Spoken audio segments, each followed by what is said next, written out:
Friends, ఈ వీడియోలో నేను హోమ్ లోన్ కానీ, ఏదైనా గోల్డ్ లోన్ కానీ, లేకపోతే ఇంకో లోన్ కానీ మనం ఎలా ఇంట్రెస్ట్ క్యాలిక్యులేట్ చేయాలో సింపుల్గా నేను ఈ వీడియో ద్వారా మీకు ఎక్స్ప్లెయిన్ చేస్తాను.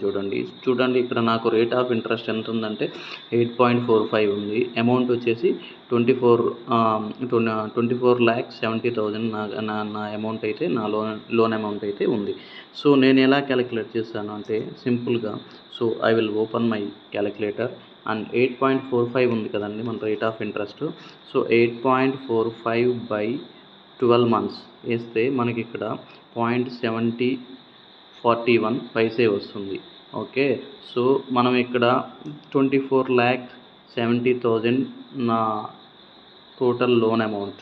ఓకే, సో ఇక్కడ ఇచ్చాను ఇంటూ 24,70,000 నేనైతే ఇచ్చేసాను. సో ఇక్కడ ఏంటంటే మనం సింపుల్గా ఒక 2 zeros రిమూవ్ చేస్తే మన monthly rate of interest EMI amount like ఎంత ఇంట్రెస్ట్ పడుతుంది మనకి ఈ అమౌంట్కి, లైక్ 24,70,000కి మనకి ఎంత అమౌంట్ ఇంట్రెస్ట్ పడుతుంది అనే దానికి మనకి సింపుల్గా ఇలా ఈ విధంగా మనకైతే ఈ అమౌంట్ అనేది ఈజీగా వస్తుంది ఫ్రెండ్స్. సో ఇది ఫ్రెండ్స్, ఇలా క్యాలిక్యులేట్ చేసుకుంటే చాలా ఈజీగా ఉంటుంది.